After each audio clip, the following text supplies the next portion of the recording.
Hi, I'm Jim Posner, and this is the Don't Panic Project. We provide engaging conversations to help empower, inspire, and educate people suffering from stress, anxiety, and depression. Today's guest is the truly amazing Dina Kaplan.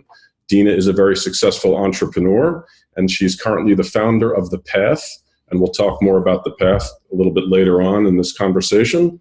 But what I want to do now is really kind of dial it back in time a little bit. So first of all, welcome, Dina.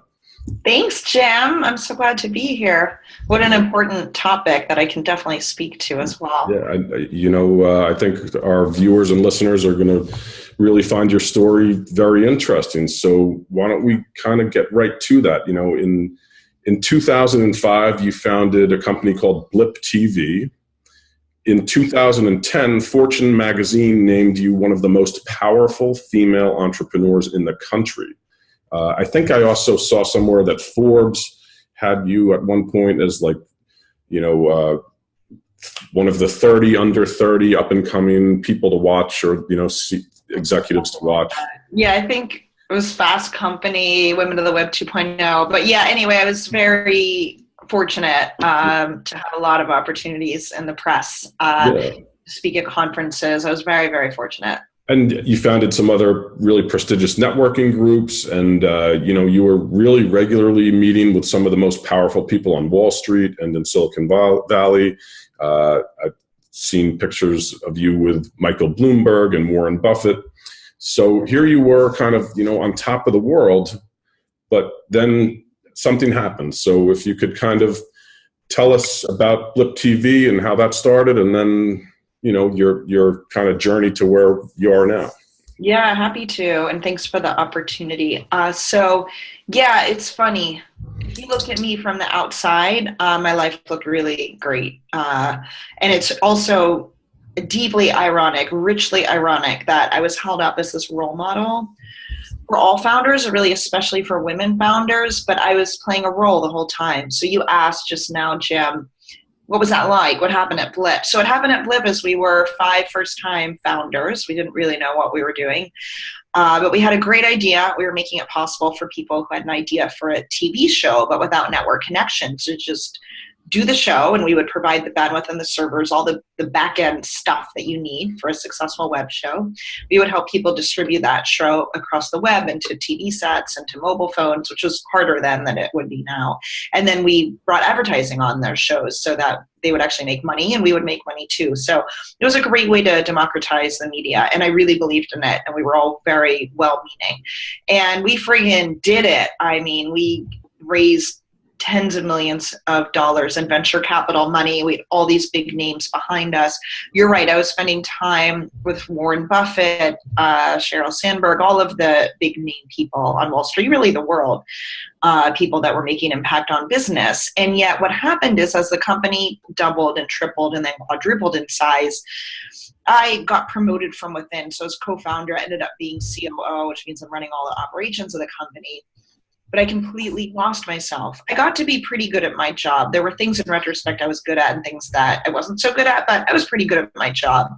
But what I was really bad at was being myself, because I looked around and saw that all of the most successful founders were all men, right? Mark Zuckerberg, Peter Thiel, Jeff Bezos. We know all these names. They were all guys. And I didn't really know what it meant to be a guy, but I thought, if I'm going to be as successful as they are, I probably need to act like a guy. What does that mean? I have no idea. Probably means they're working all the time and they're really tough. So I started working all the time, like all the time, and I became really tough. And really, I just wasn't myself. I also trained myself to suppress all my emotions. If something went wrong at work, we didn't close a deal that I wanted to close. I was also running business development. Then as a girl, sometimes you just want to cry. And if I wanted to cry, a couple times I cried, my co-founders and the team would freak out. Like, there's no crying. Trust me, men want to cry also sometimes, but. But I feel like women are we're less deconditioned not to. No, I know what you're saying. I completely. Yeah, so we let it happen. And the guys are like, what? There's no crying in baseball, like a league of their own. There's no crying in startups. So I, over time, just trained myself not to show emotions, whatever those emotions were: happiness, sadness, fear, loneliness, whatever I might feel. I just suppressed and just tried to get my work done and be tough and not have anyone question why I was where I was as a woman founder. Well, anyway, to really tell you what happened, this ended up manifesting into panic attacks. And so while I got that huge honor from Fortune, and while, I'm interviewed and became friends with Myra Forbes, who's amazing, and I'm named as one of the Fast Company top women of the Web 2.0, on and on and on, I couldn't walk down a street by myself for 2 years, literally. I don't know if you've ever had a panic attack, but you feel, at the height of one, you feel dizzy, faint, like you're about to pass out. And I was having them constantly all over the world. I was traveling a lot, promoting entrepreneurship, even for the US government. I got to go to Italy to promote entrepreneurship in Rome and Venice and around. And wherever I went, if I were alone, I would have a panic attack. So Dina, let me ask you, sorry to interrupt, but to answer your question, I have had a panic attack, and that's kind of how my path into what I'm doing actually came about. But I mean, you must have been terrified in other countries, and when you were alone is kind of when I guess all this emotion and these feelings really bubbled up and erupted into a panic attack. So, I mean, can you tell us what that was like when you were going through these panic attacks, when you were alone in foreign countries? Yeah, it's funny. I think about that one in Italy a lot because it's so stark. I was giving talks and having such a great time and meeting all these amazing entrepreneurs. One of them became a lifelong friend. I was actually just emailing with her today, many years later. And we had one afternoon, I wasn't around officials and other people who were helping to coordinate the speaking tour.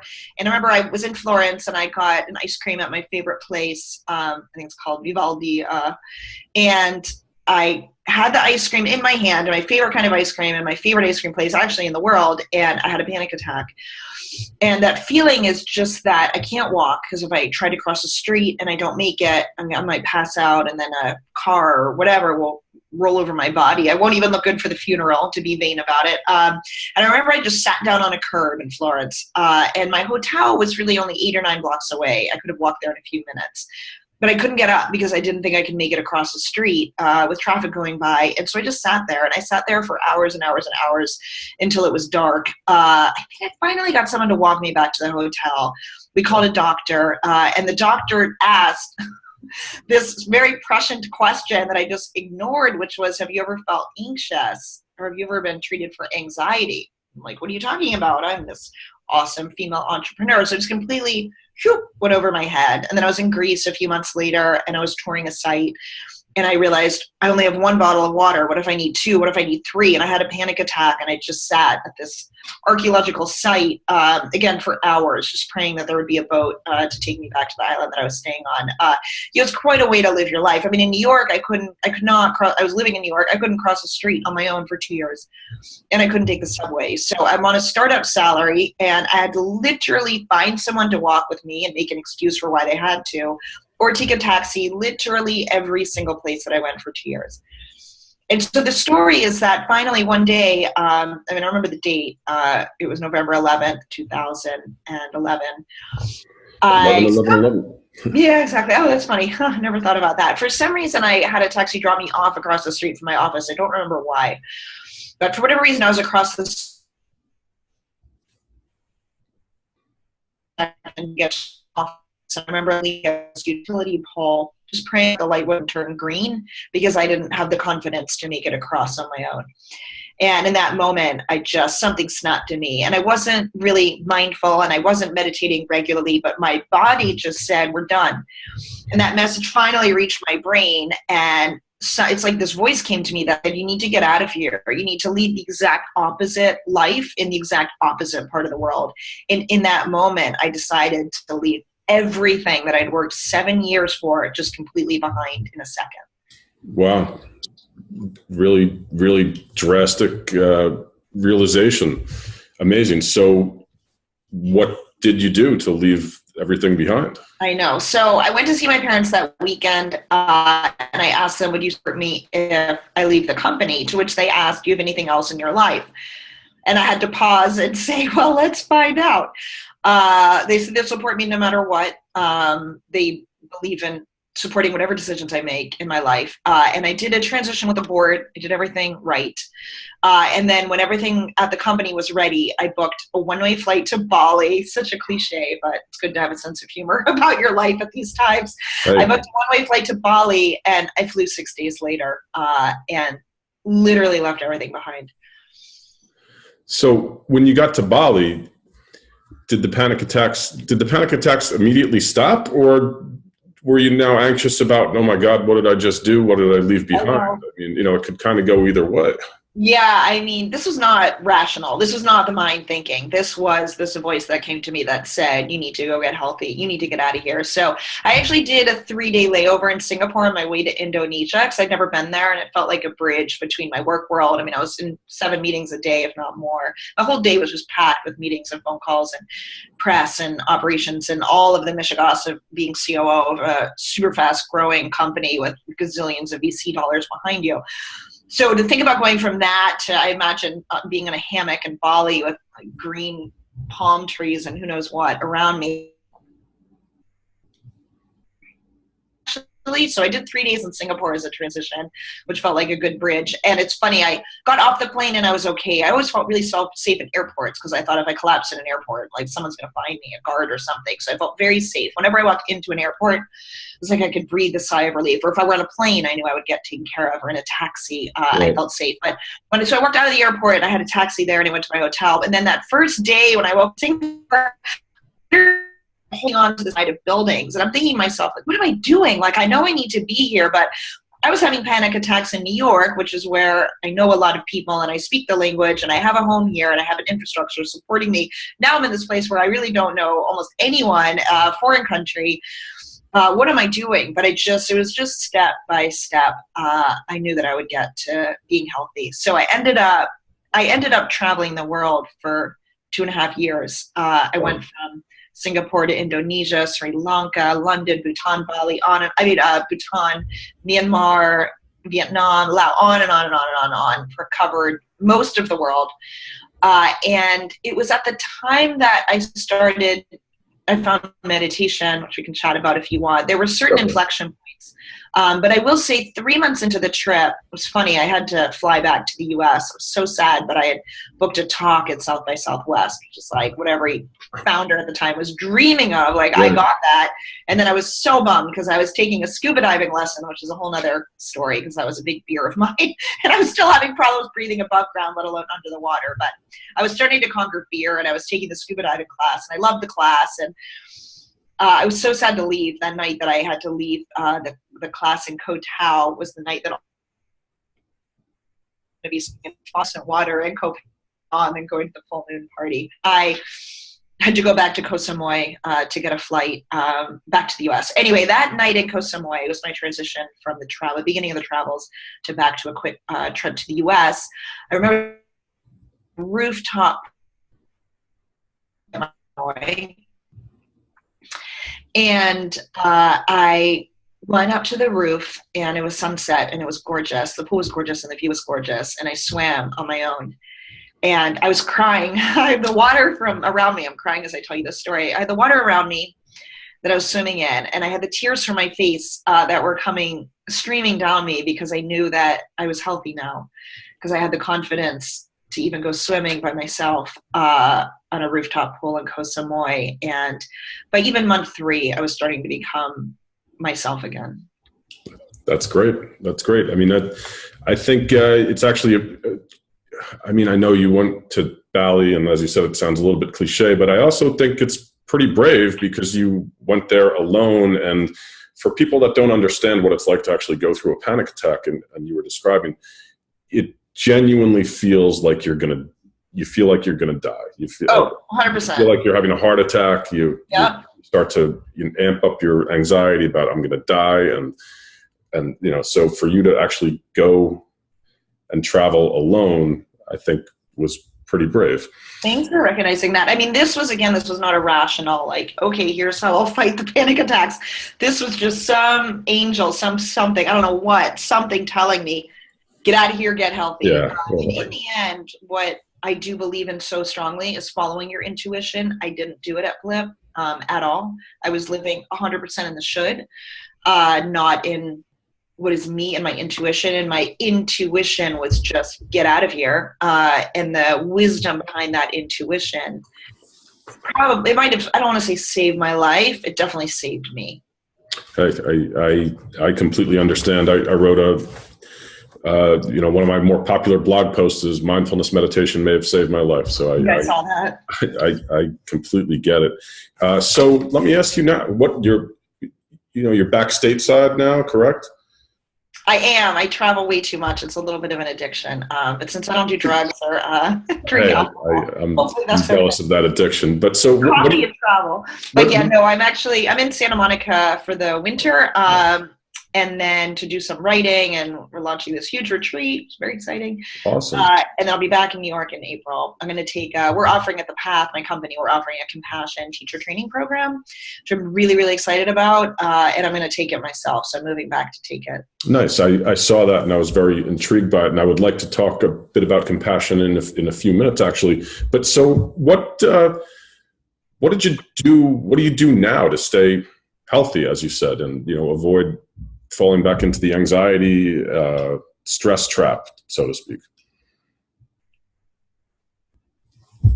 Yes, it's a great question. How do you be mindful when you're back to it, especially running a company? And people joke with me all the time. They're like, you should be really relaxed. You're running a meditation company. And I have to tell them, I'm still running a company. It happens to be in the field of meditation rather than agriculture or ball bearings or whatever else. But I'm still running a company. So I do a lot. A lot. I would say 3 things. One, I meditate a lot. I'm in a course right now that I love, that we actually offer through The Path, called Finder's Course. And for that, I have to meditate seated meditation an hour a day, and then about half an hour to 45 minutes in addition of positive psychology exercises. So I'm in that. So I'm doing an hour a day. That helps a lot. The second thing is I put myself in community a lot. I've figured out last week that I've been on 8 retreats so far in 2018. 8 in just the 2 months of 2018, so far? Yeah, wow. Even actually by the first month and a half, I had been on 8 retreats. So I learn a lot. I study a lot. It's not everything's in meditation, but it's things that might be adjacent to it. I did over New Year's, I did a retreat on the Alexander technique. Oh, I should be sitting with proper poise and etiquette. So it's connected to meditation, but it has to do with posture, and in the end, teaching you how to break habits. I did that. I went right into a retreat with Michael Galb about the art of connection, how business leaders can be better at connecting with others. So things that are adjacent to meditation. So I go on a lot of retreats, and I host retreats, which we'll talk about.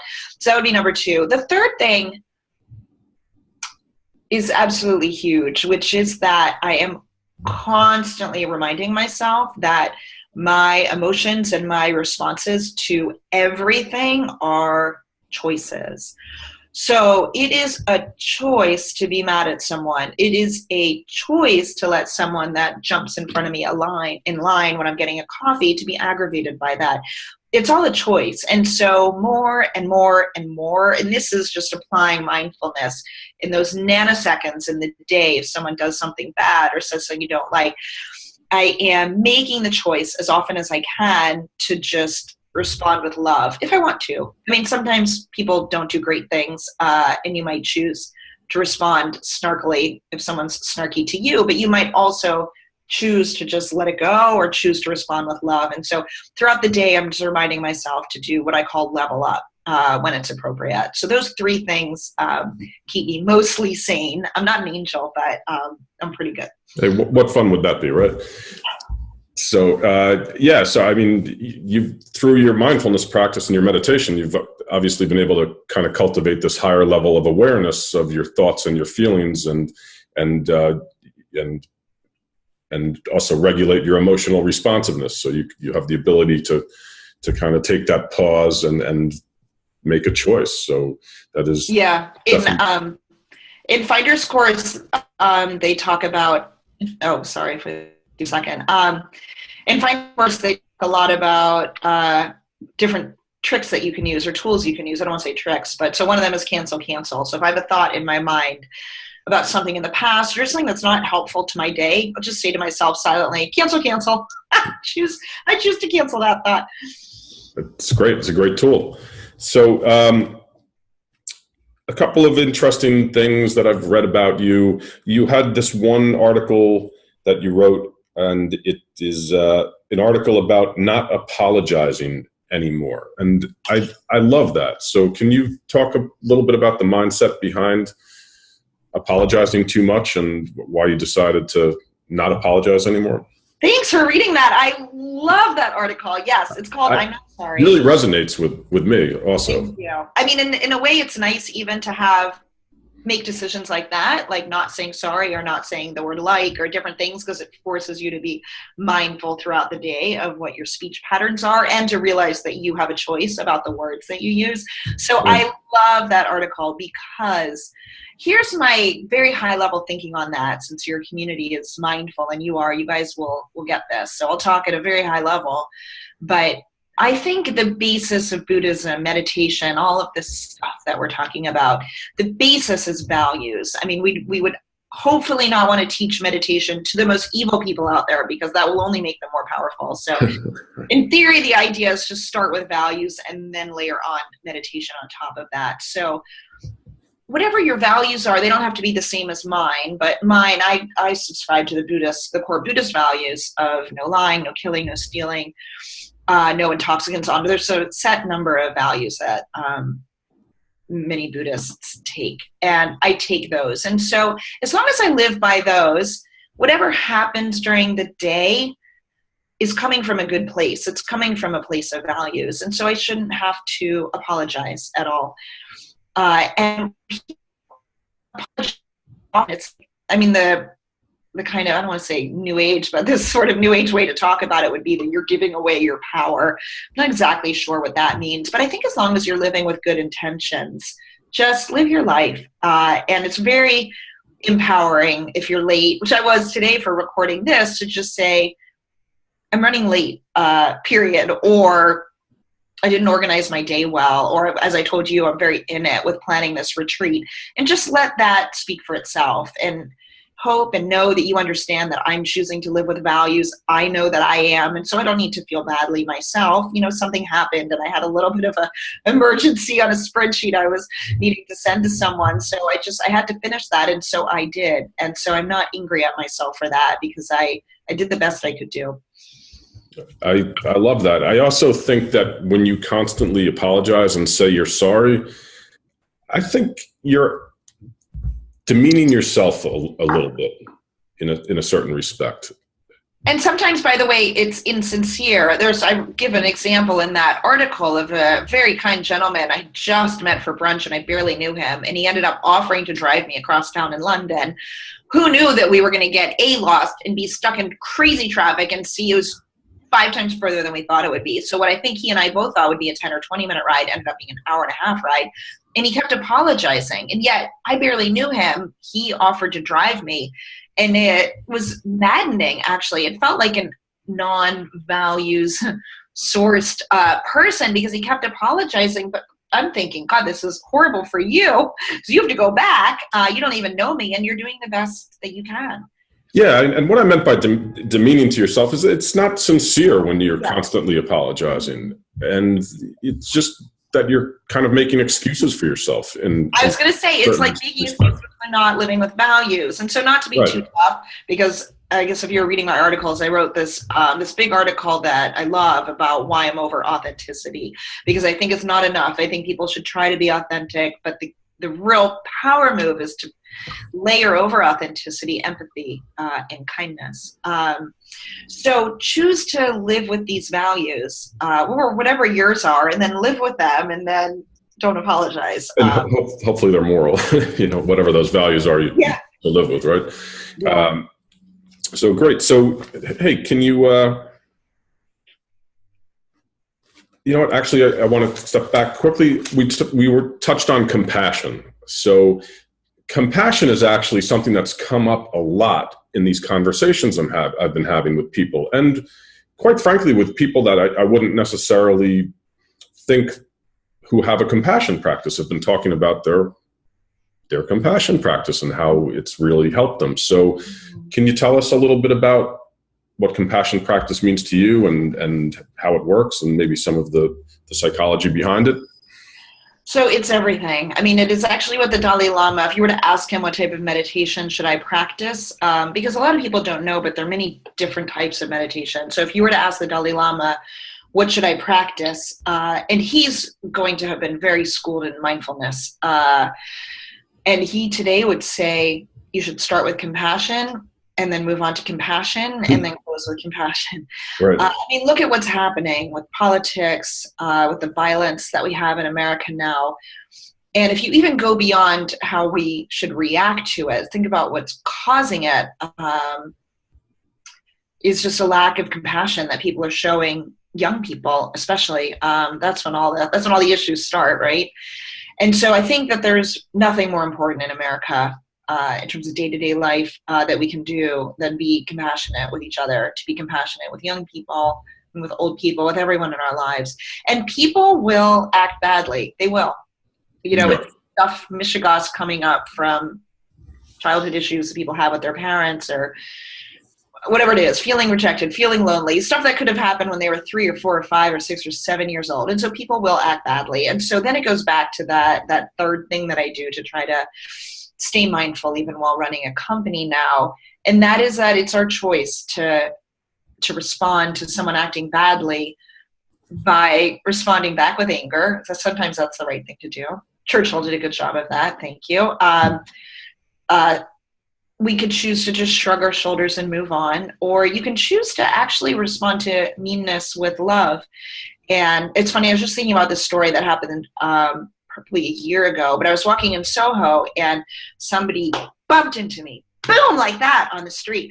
And by instinct, I just said, stop. There was an onlooker there. And so the person stopped and I said, come closer. And so just on instinct, they came closer and the onlooker is still there.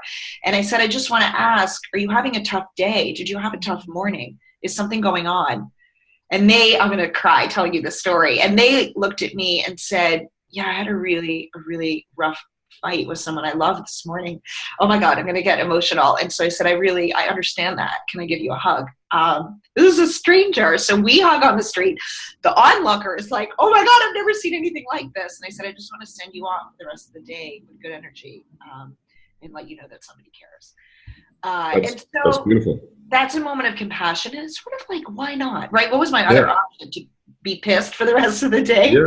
This person smashed into me. So something's happening. I mean, Sheryl Sandberg, who's the most famous teacher in teaching compassion meditation, probably other than the Dalai Lama or Matthew Ricard, will say if you just do, let's say 6 minutes, but we don't want to do the minimum. So let's say 9 minutes a day of compassion meditation every day for 8 weeks, for 2 months, your brain will change. Your brain will actually change, and you will naturally just start acting with more compassion.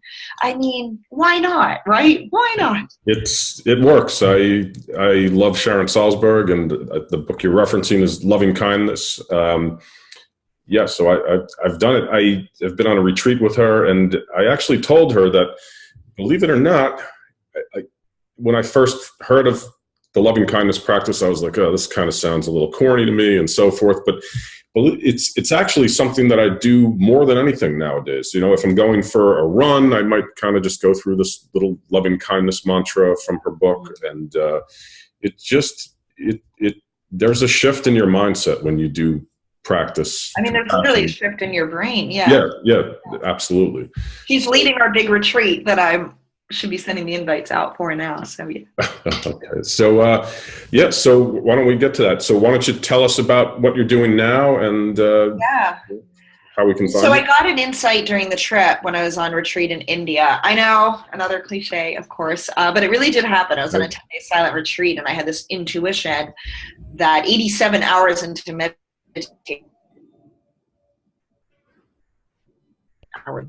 3 o'clock hour, I remember the moment that, again, one of these voices came to me that said, you're going to come out of this retreat a better person, and everyone should have the chance to experience this, but it doesn't need to be this hard. We were in this very difficult place with no soap, no toilet paper, 120 degrees, no air conditioning. And so this voice came to me that said, when you come back to the United States, you'll start a company to make meditation fun and accessible and easy for people like you, a tech founder that wants to be around other people that are doing in the world, you know, that want to make a difference, I call them change makers or innovators, if that's not too cheesy. And so this intuition came to me that said, when you come back to the US, you will start a company to bring meditation to people and make it accessible, and you will call it The Path. And so I ended up traveling for 2 more years. I wanted to shave off some rough edges of my personality. And I also wanted to really study and go deep on all different types of meditation. So I did that for 2 years, came back and launched my company, The Path. And yeah, we've been up for over 3 years now. We have 2 really exciting things happening now that are brand new. We just launched our first ever compassion teacher training program. It's the first program of its kind that I've ever heard of in the country that is specifically going to certify and train teachers to teach and guide compassion meditation. We'll put a bit of mindfulness in that, but we have 8 spots left. So if anyone's based in New York and is interested, I would love to chat with you, or you can go to thepath.com/CTT, Compassion Teacher Training, and read about it. So I'm really excited. And again, I myself am actually moving back to New York to take it. I'm really looking forward to that. And then the other thing that we launched yesterday, so it's very exciting, but it's a retreat guided by Sheryl Sandberg, who we've been talking about, and Will Kevitson. It's an invite only, so please just nominate yourself. I would love for you to do that. It's a curated retreat designed for business leaders, entrepreneurs, creatives, but really people that just want to make a difference in the world in a positive way. So the retreat is called Mela, which means to gather in Sanskrit. And you can go to thepath.com/guest, GUEST. And please don't feel embarrassed or anything. I would nominate myself if I were not hosting this thing. And we'd love to share more about it. That will be in June in Sedona, Arizona. Nice. Sounds fantastic. Well, Dina, thank you so much for being here today. And, I want to thank the viewers and listeners for tuning in to this edition of the Don't Panic Project. You can find more great conversations at www.thedon'tpanicproject.com or on our YouTube channel. And now you can also listen on iTunes. My name is Jim Posner. I work with smart, forward-thinking individuals and corporations, schools, and athletes to help them harness the power of mindfulness to achieve peak performance and manage their stress. See you next time on the Don't Panic Project. Thank you.